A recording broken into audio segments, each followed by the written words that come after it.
the challenger from Scotland, weighing in at 220 and 3/4 pounds, Scott McGee.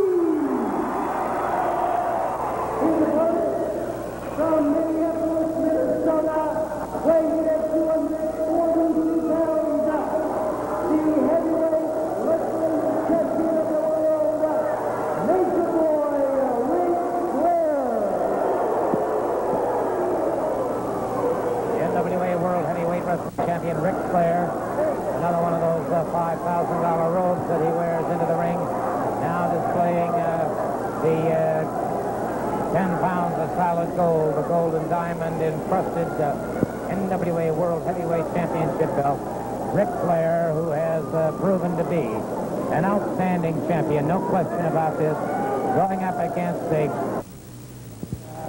he has got that youthful impetuosity, he's got that great sense of fair play, and tremendous drive. It ought to be one heck of a match. Well, Gordon, it certainly will be. Scott McGee absolutely is a fantastic wrestler. He's proven that time and time again.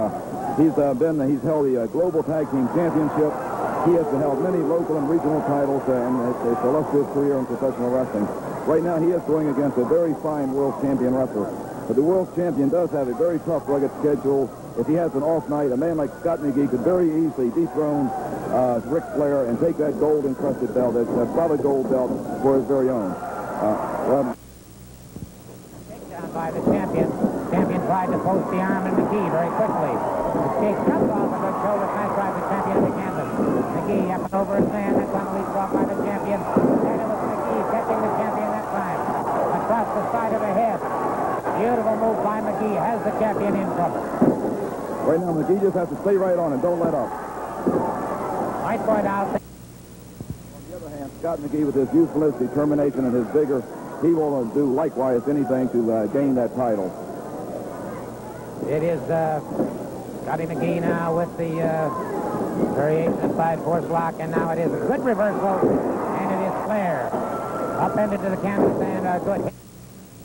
India, Australia, Japan, and all. And you can tell right here from sitting where I'm at that the world champion is in a great deal of pain.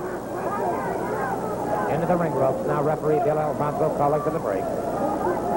And Scott McGee, and it is Flair with a quick back out. And Flair agitating McGee and got McGee's temper going. And Buddy, having been in the ring for many years yourself, that generally is the worst mistake you can make, is to lose your temper. That's right. During my wrestling career, many times I would deliberately try to get my opponent mad and make them lose their temper. When they get mad, lose their temper, they don't think straight. When you don't think straight, you make mistakes. You make mistakes, you lose the match. And sometimes a youngster like Scott McGee will lose his temper, which is a very bad mistake. But it seems like he has pretty soon, if he run out of gas, they run out of wind, then they're a lot of trouble. Flair's face beginning to redden considerably, and which means he's having some problems breathing now.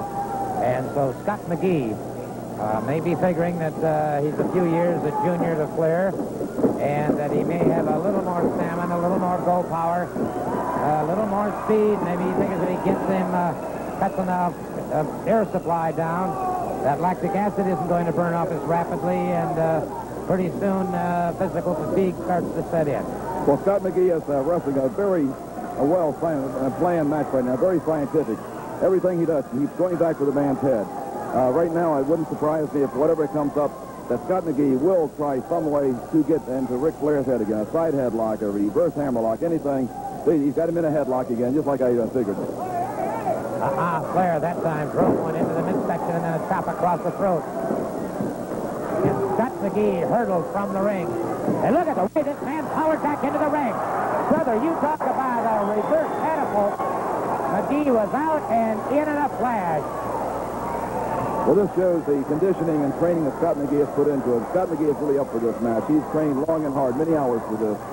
Right now, he's in one of the peak conditions of his career. And brother, look at the ice-cold intensity in the eyes of Scott McGee and Flair. If he didn't think so before, has to believe right now that he's in a battle for his life out here. Well, I don't believe that Ric Flair underestimated Scott McGee. I believe Ric Flair knew that he was going to be in for a battle. He's had films of Scott McGee, and he was ready for it. Look at this high backdrop there. Scott McGee is Fantastic drop kick. Airborne again by Scott McGee, and McGee now with a hip lock takedown and a Flair. Tried to turn that to his own advantage. Scott McGee now with a side force headlock, and now, as Flair tried to fire him off, McGee brought him to his knees. And again, Flair blocked. Beautiful moves by Scott McGee. He is ahead of the champion. He is thinking ahead of the champion. Well, it seems like right now that perhaps the champion is running out of a little wind. His breathing has slowed down. Scott McGee keeps putting that pressure on the headlock, in which it cuts down the breathing. He put that pressure on the head and the neck. The breathing slows down. You can't think as fast. Earlier, when he went to throw Scott McGee out, he was able to get him off. Right now, Scott McGee, with his tenacity, is able to hang on there and keep putting the pressure on.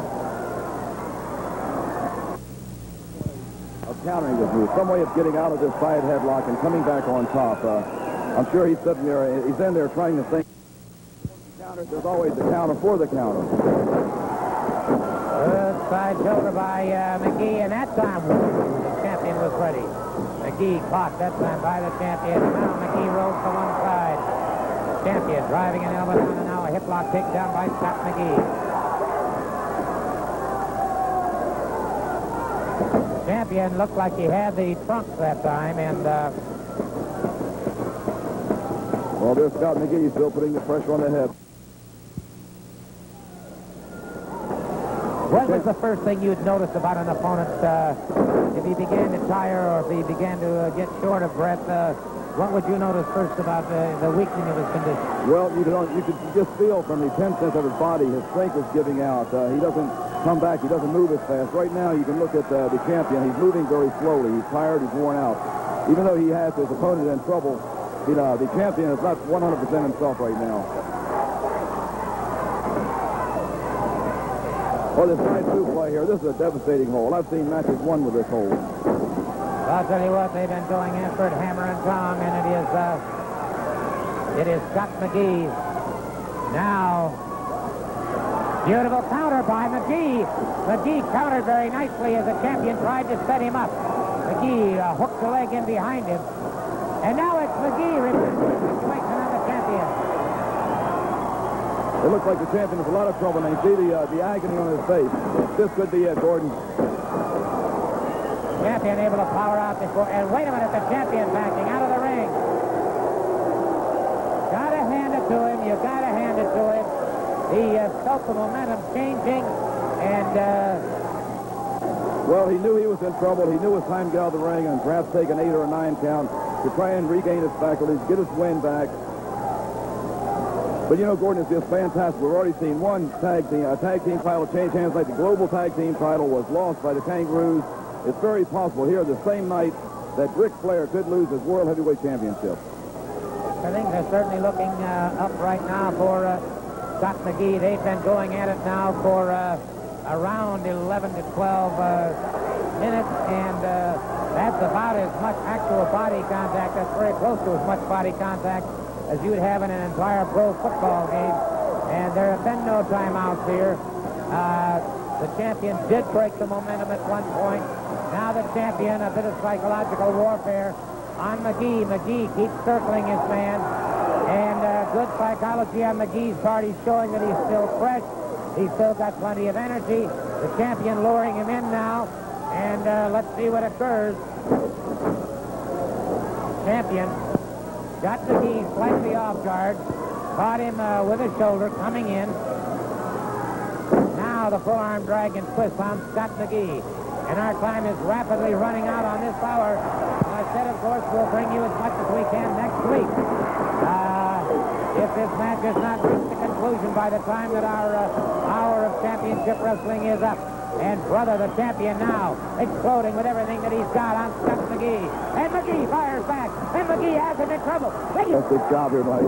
He's given the champion a real run for his money. Many times I thought he might have had the match. Well, he may be down, but he is not out.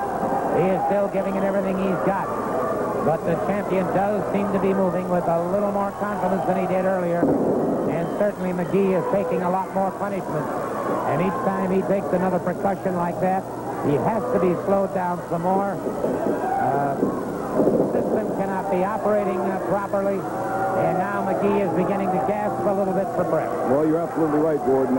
It's quite obvious that Scott McGee is in trouble with a knee drop across the forehead there. Scott McGee runs out a little more gas. Every time he does take a body slam, a elbow across the chest, a knee in the head, this hurts. Your body can only take so much punishment. After a while, you're completely out.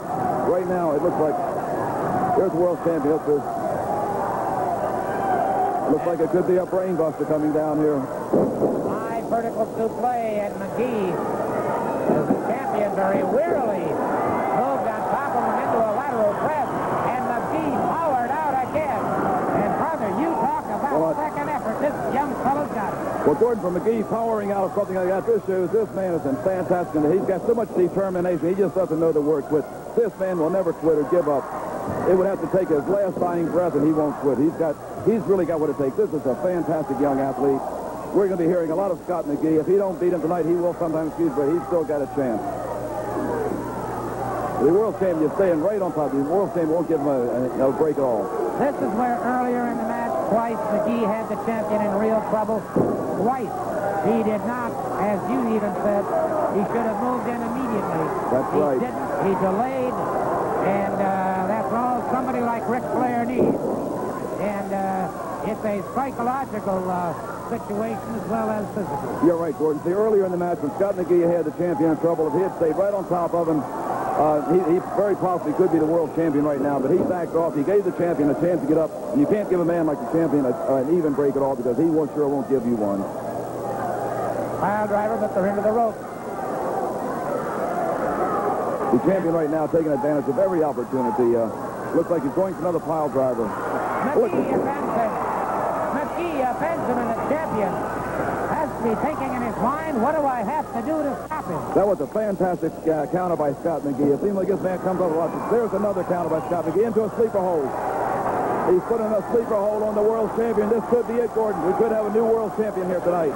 Scott McGee has applied the sleeper hold to Ric Flair, the NWA World Heavyweight Champion, and he's clamping down. The champion has to feel darkness closing in now.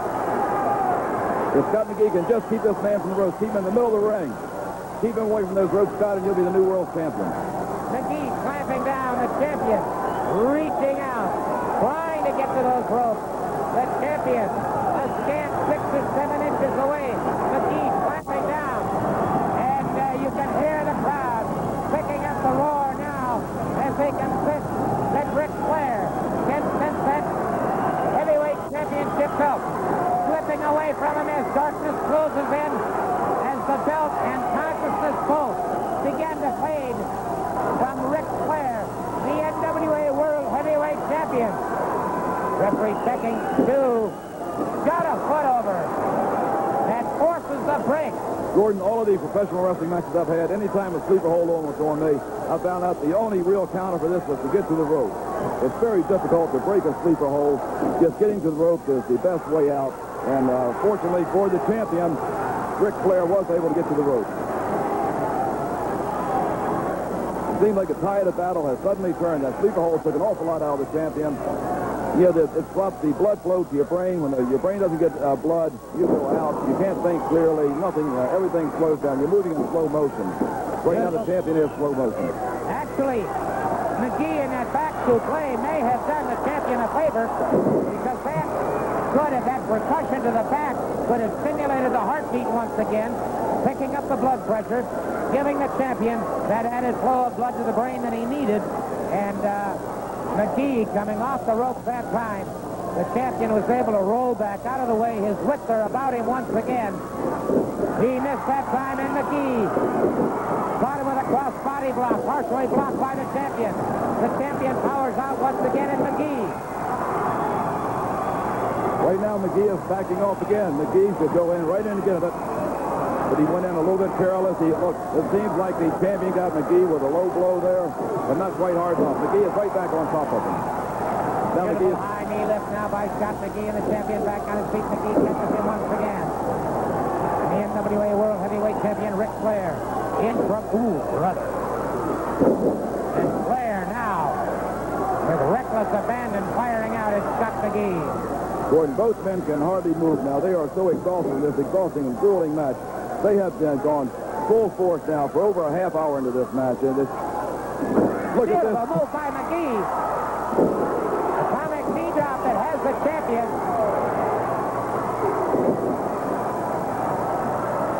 Champion is down again. McGee closing in now. McGee. Wild-eyed, furious. Ooh, no.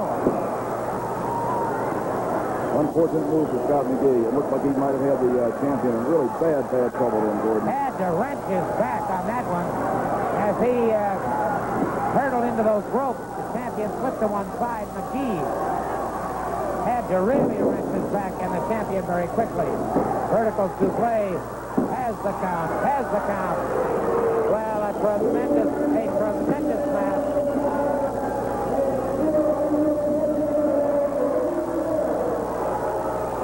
I'll tell you what, buddy. Scott McGee, if it means anything to him, certainly, in my opinion, has taken the moral victory of the NWA World Heavyweight Champion Ric Flair.